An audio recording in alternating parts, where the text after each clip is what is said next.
Download the AllStar app. Make your picks for UFC fights, challenge your friends, level up and win prizes. Link in description. Get it now.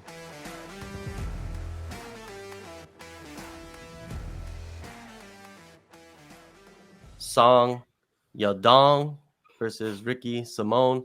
It was an interesting fight, man, and the way it played out. Entering the fight, Song Yadong, he was the underdog, and Ricky Simone, he was the favorite. And a lot of people felt like Simone was going to go in there and be able to wrestle him, and that was not the case. Before we get into what my co-hosts believe or think of the fight, make sure you guys go in the descriptions and download the AllStar app. Make your picks on the app. The app is running strong with the community, and join the community, man, and do your thing against each other.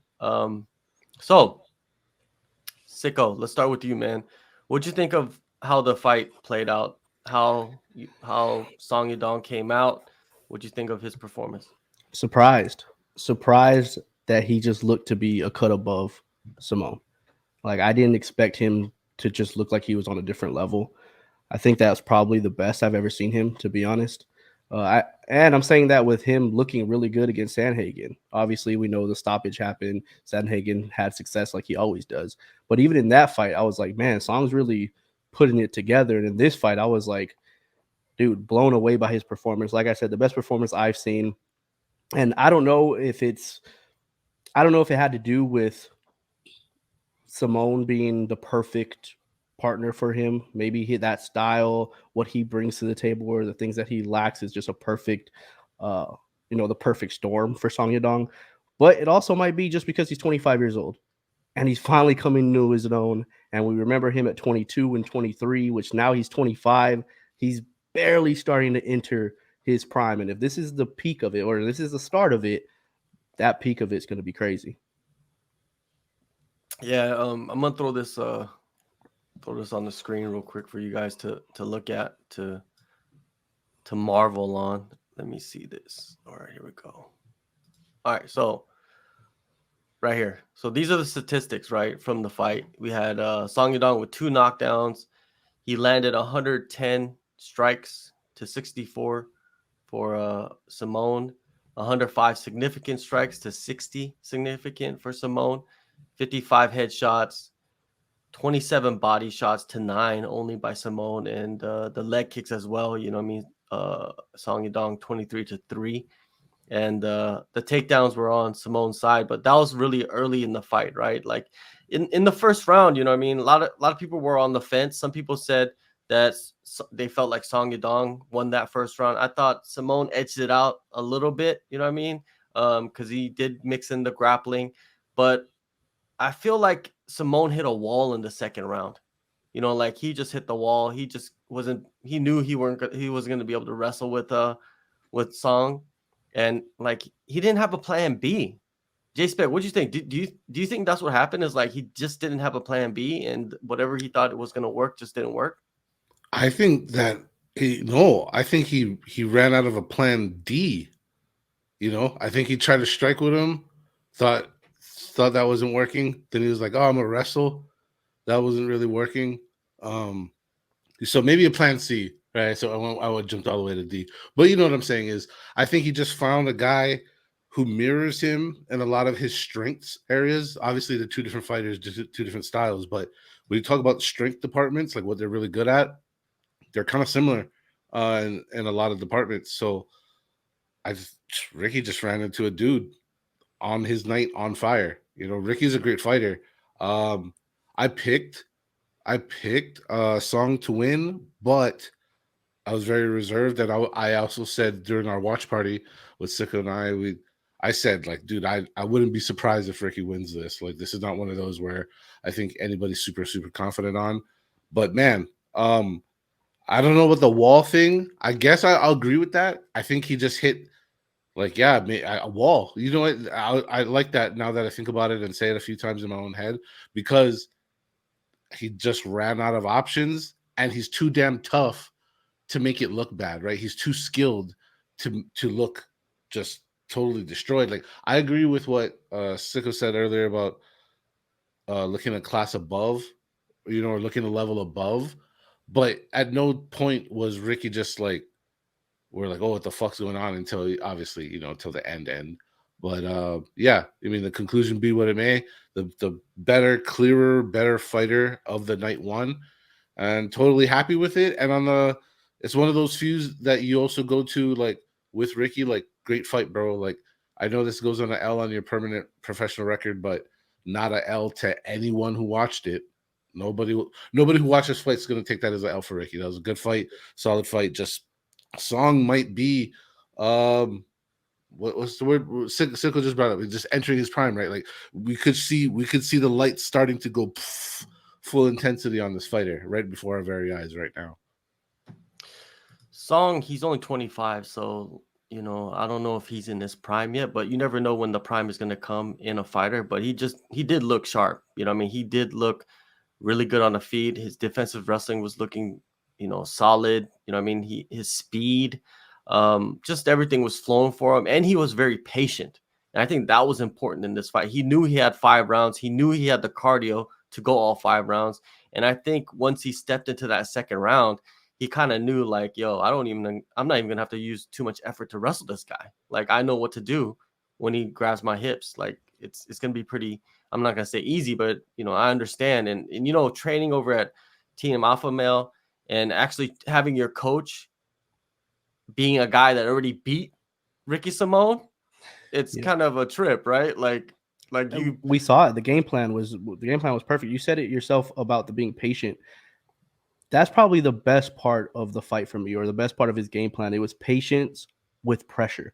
That's hard to do. It's hard to stay patient and still be on the front foot, or still be moving forward, marching somebody down. And he was able to do that. Usually we see Ricky just pushing forward, putting the pace on people, chaining wrestling together. And this time we didn't. Like, Ricky was on his back foot, and you can see that was the game plan. Like, hey, we can't let this dude walk you down. Can't let your back be against the fence. You have to pressure. So to be able to pressure and still stay patient while pressuring, that's when you start seeing guys like reach that next level.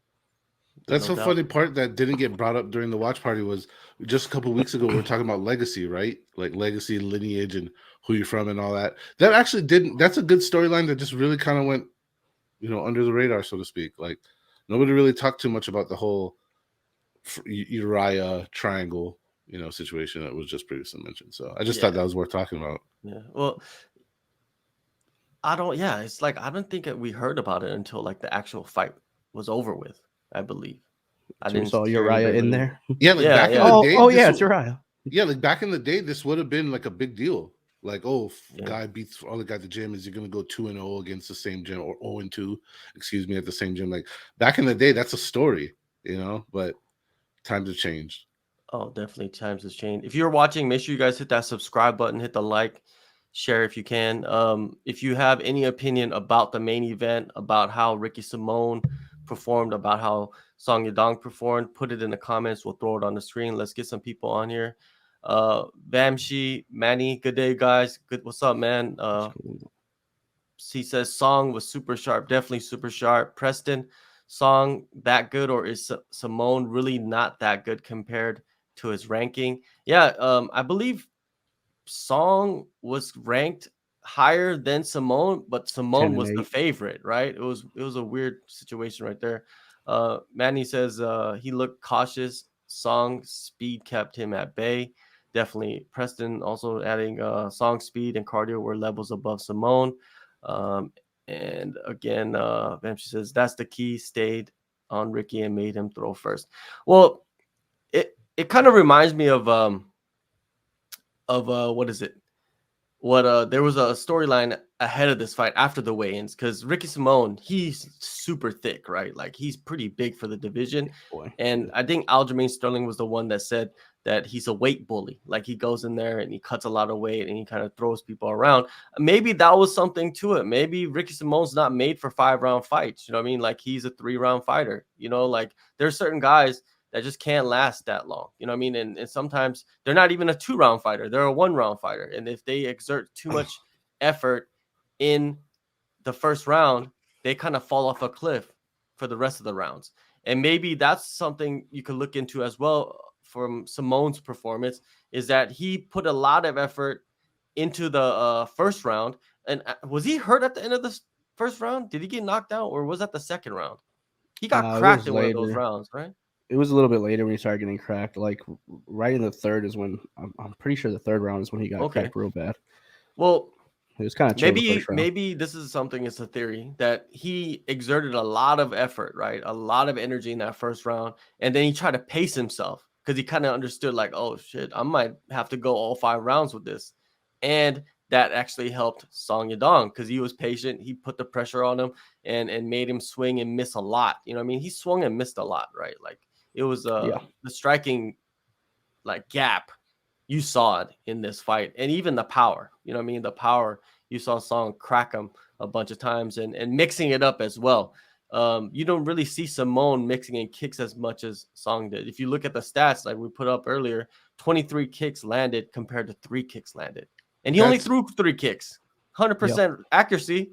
Yeah, tip of the hat to accuracy. Yeah. I mean, just the diversity of the striking and just attacking each level, it just kept him. It just kept him at bay.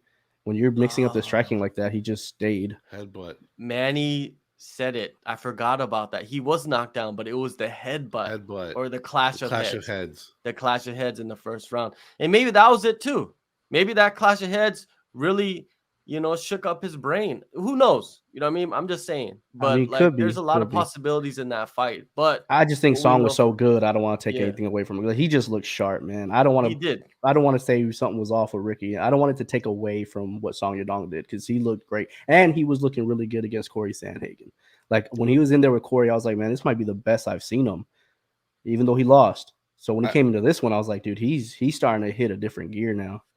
You know what's weird and slightly off topic, but I'm just going to throw this in there is, the UFC allegedly changed, and I say allegedly because I guess it's a fact. I don't know why I said that. But the gloves to get rid of the poking of the eye situation that was a little bit of a problem in the league. Now they got a headbutting problem, in my opinion. The amount of head clashing that is causing significant impact on the outcome of a match is very high right now. It's I want to say it's almost higher. It's higher than the era where headbutts was legal. Okay, that's what I'm saying. Like, I feel like every week we come out of a fight of significance, just like this one, and there's a big fucking red light on it with this headbutt clash of head issue. And obviously, it's a clash of heads. Headbutting is when you do it on purpose. So anyways, yeah, man, I don't know. UFC or the commissions or whatever. I don't know what the answer is. Sorry, I'm going on a rant here. I just think it needs to be said. Like the head clashing drama needs to slow the hell down. It's ruining fights. All right, so now we got a situation here, right? With Song Yadong. What's next for him? Right? He's sitting at number 8 in the rankings. He just beat number 10. He called out, I believe, Sean O'Malley and Marlon Vera for a rematch. I like the Marlon Vera fight, the rematch. I believe that was somewhat controversial, that matchup, and I think Song kind of understands it was controversial. And Marlon Vera sitting at number 5. You know what I mean? I think that's a good target. I don't think they're gonna give him Sean O'Malley, no matter what you want in that division. Sean O'Malley, he's gonna fight for the title. Too dangerous for Sean. Too dangerous. No way. They're not going to risk that. Exactly. No, so, what do you guys think? What do you think? If you look at the rankings, you got Marab, who's sitting there like a I don't even know, like a dangling cherry for he doesn't know what he wants to do because his friend is the champion. You got Corey Sandhagen, who already beat Song. You got Peter Yan, Vera, Font, Cruz. Who do you put against Song Yadong? Let's start with you, J-Spec. I'm shooting for that Yan or Vera fight. Just because I think Vera would be the coolest one, but I know he just fought. And it's up to him if he wants to keep going. But yeah, Yan, I think Yan would be a good one for Peter because he's been fighting tough dudes, and I mean Song is a tough dude too, but it kind of gives you some clarity on how much Yan is left and or how good Song might be right now. So that's kind of tempting to me. And Vera, the Vera matchup, I don't think needs to be discussed any much further. I think anybody would want to see that. There you go. That's my 2 picks. Sicko, what do you think? Yeah, for me, it's Cheeto, like easily. There's a storyline behind it. He won, but a lot of the public doesn't think he won. I think the majority of the public kind of thought Cheeto should get the nod in that one. Cheeto's been loud about it. He's been wanting that rematch. He's talked about it previously. Cheeto's been calling out Piotr Jan himself, but we know Cheeto. Cheeto's down to fight. Cheeto's down to fight whoever. He didn't take a whole lot of damage against Corey. No injuries, anything like that, setting him back. He wants to fight. Piotr would be great too. I just haven't seen Piotr like talking about a fight. I haven't seen him calling anyone out, which isn't really his thing. He's not like a big social media presence guy, but I just haven't seen much from him. I don't know where his headspace is. That fight I'm down with, but the Cheeto fight just makes perfect sense to me. Merab, Sandhagen, I feel like they should get a fight going. Sandhagen's been calling him out. He wants to fight him. Seems like nobody wants to fight Merab. So if you finally have somebody, that eliminates those two. So it's easy for me, Cheeto, for sure. Yeah, Merab is in a shitty situation right here because the UFC obviously wants Sean O'Malley to fight the winner of Sterling and Henry Cejudo, and so basically Merab has to fight somebody. So I think what they're gonna do, this is my speculation, is that Merab's gonna end up fighting Corey Sandhagen on a fight night main event. They're gonna definitely put him in a main event somewhere with Corey Sandhagen. 5 rounds. That's a 5-round fight, right? You can't put 3 rounds on that. That's a 5-round fight right there. You gotta give them time to kill each other. I love to say that, right? You gotta give them time to kill each other. 3 rounds is not enough time, right? These guys. So you Song Yadong, yeah, I think that's the 2 best options there. Jan or Vera, right? Those guys are kind of like the more of the elder statesmen of the top 15, right? They've been around a little bit longer. They fought the who's who of the division. One's a former champion. I think Jan is probably the better fight to give Song. The reason why is because he is a former champion, and that sells better. That's a main event as well. That's a 5-round fight. Imagine that battle right there. Two strikers just going at it. And if you look at the rest of the division, Rob Font sitting there, he just coming off a big win against Adrian Yanez, and then Dominic Cruz. I don't think Dominic Cruz has a fight, and he hasn't fought in so long. I don't understand like why he's just sitting around in the rankings. They should put together Dominic Cruz against Rob Font. I think that would be a great fight. I think Rob Font deserves a fight like that, right? He just knocked off one of the hottest prospects in the division. I think you give him Dominic Cruz. I think that's a solid fight. We just made your jobs easy, UFC. Done. Take that advice, man. Yeah, I mean, that division's kind of easy to pair up, right? There's just so Yeah. many guys that need fights, so many guys that we would all love to see fight each other. It's crazy that when you look at that top 10, yeah, there's a few that have fought each other, but there's still a lot of matchups that we haven't seen yet. I just can't Rob believe versus Umar. That's the fight I think that they're gonna probably put together.